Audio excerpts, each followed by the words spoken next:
Hello, adventurer! Are you a craft person looking to sell your magical goods at a craft fair or convention? Today, Drew and I are going to be taking you to a local craft fair to sell some of our adventuring wares. We will walk you through our tips on how to attract potential customers and how to stand out in a competitive workspace. So if you're a beginner and want to get into selling your stuff at a fair like this, come along for the adventure and let's make some sales. Our first tip is try to go to a focused convention. We had a lot more luck at a convention that was catered specifically towards like D&D or nerdy sort of crafts than we did at the outdoor fair. It is the morning of. Hello. We're dressed, car is loaded, we're looking fire. We're all set up. Look at her, looking great in her cosplay. We got all our stuff, cool little floofs there with the leaves, our earrings. This is from the amazing Beppy, one of our friends and fans. Market opens very soon. How you feeling, Chloe?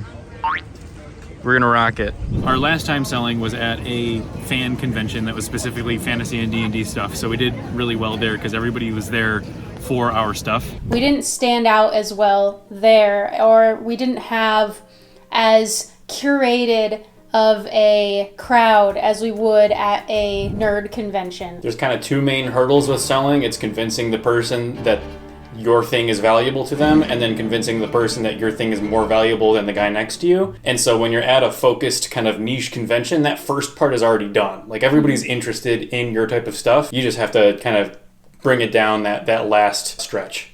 Tip number 2. Leading up to your fair, you will be able to find out exactly how much space you have for your table or display. Plan to use all of that. All of that is marketing area. So we had a 6x6 area. We got a table that was 6 foot wide. You're going to use all of that width to have as much on display as possible. If you have like a much larger space and it's an outdoor market like this one, you can create a big tented kind of customer area where they can walk into your space, be surrounded by display and shopping in that. But if it's a smaller space, make sure your table consumes the entire width of that space so that when they approach your tent, they have as much exposed to them as possible. And then also you want to make sure that customers can easily see all of your goods while also making it look pretty aesthetic. For our earrings, we have these displays that display them vertically so customers can look at many at once. For dice, we have a sort of cube system. This is what we found to work best so far, and we will place it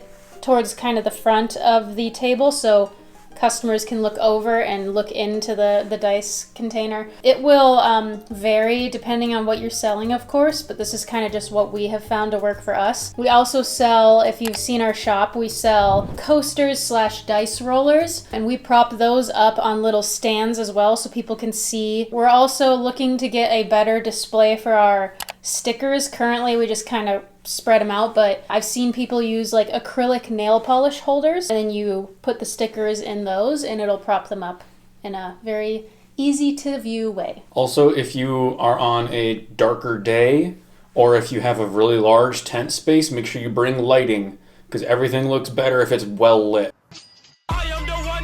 Like our stuff is especially colorful and like there's sparkles that dance off the light.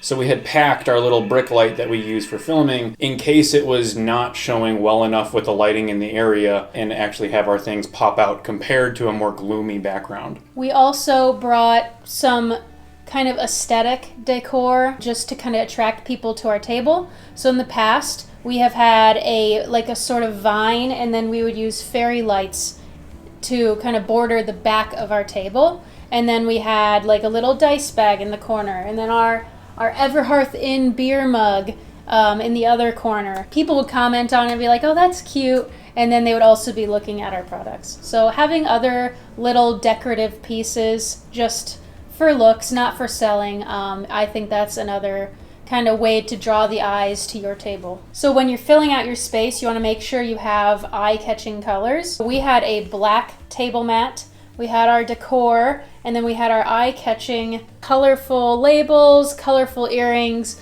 colorful coasters / dice rollers, and then our like backdrop color was black to be able to, so everything else would stand out. Booths that look really plain are notably less busy. Like if you go to your own convention just for fun, look around. If you see ones that look very not exciting, typically there's less people there. It makes a difference, especially just turning that quick little glance into a turn your shoulders is a big deal. We also used a little bit of tavern ambience. We had this YouTube playlist downloaded on my phone, playing it softly, not loud enough to bother your neighbors, not loud enough to hear it from booths down. It's just somebody's right in front of me and they can faintly hear this kind of, oh, that sounds kind of nice. And Witcher music. Yeah, we had a Witcher tavern stuff going on. It was really cool.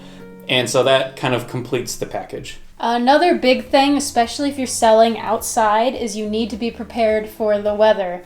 We were not sure if it was going to rain or not. We ordered a, 6x6 tent on Amazon, just in case. It ended up raining, of course, and the tent was a necessity. And I would suggest getting a tent that is slightly larger than the table. So we had a 6-foot long table. We should have had like an 8x8 tent because any sort of wind was getting each end of the table a little bit wet.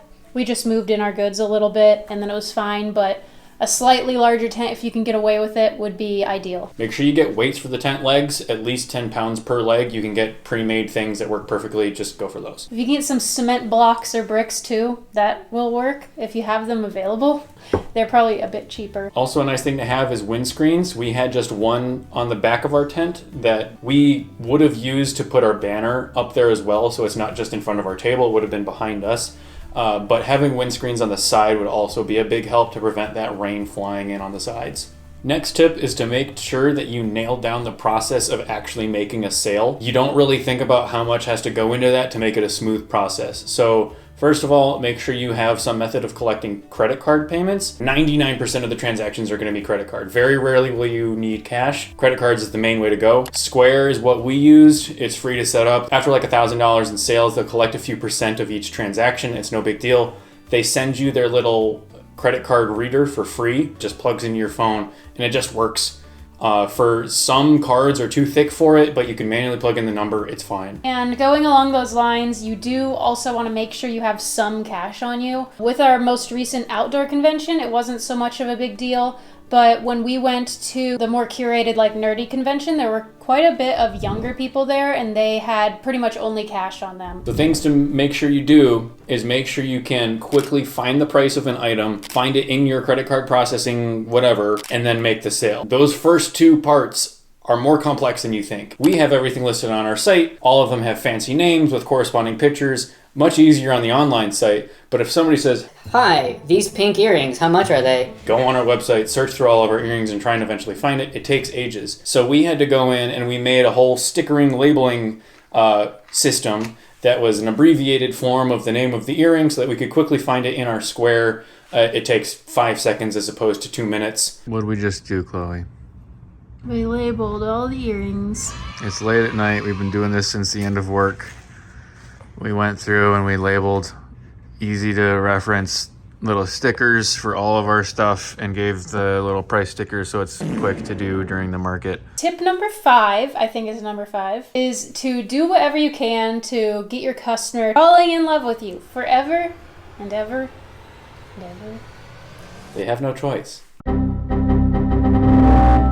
Tip number 5, do whatever you can to get your customer to come back. We have business cards that we would hand out to every customer. We also have on the back of our earrings a little stamp that has different socials on it and has our website. Some other options are you could have a like scannable QR code on your table. Be very friendly. Have ways for them to easily be able to find your other socials or your website so they don't have to go hunting or Googling and trying to find where you sell things. One thing you can consider doing is collecting emails. Have just a little sheet of lines that customers can put in their name and their email, and you can then follow up in a few days to all those people saying, "Thank you for checking out my stall. Here's a discount code to my online store." Just kind of closing that loop can really convert people from just kind of passing by to checking out your online store and falling in love with you. And our final tip, tip number 6, is to network with other sellers. So when we did our previous geek convention, we were in the Chicago area. really big convention, C2E2. A number of those other people at the convention with us have done C2E2 as sellers, and so we were able to ask a lot about what that process is like, if it's worth it, how much does the table cost, stuff like that. That is much easier to get kind of a more intuitive feel for if the convention is a good fit for you. And the seller community is, in general, like super positive. Everyone's trying to be helpful.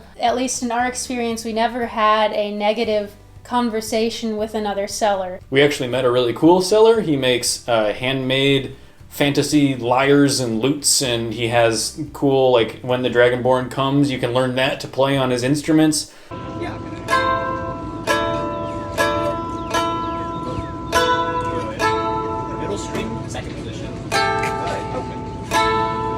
We'll link him in the description below if you want to check him out. But like coming across other sellers that might kind of be able to collab with you or be in your same niche that you can share ideas and maybe develop a partnership, there's some really cool opportunities. Those are our 6 beginners tips to selling at conventions. Beginners, we've only sold at a couple conventions. One was very successful, one was like kind of good. We have definitely learned a lot doing just those couple conventions, and want to pass that knowledge off to all of you. If you're looking for any sort of other questions or tips, leave them in the comments below. We'll try and get to them in a future video. Other than that, thank you so much for stopping by, and please hit subscribe. We love you so much.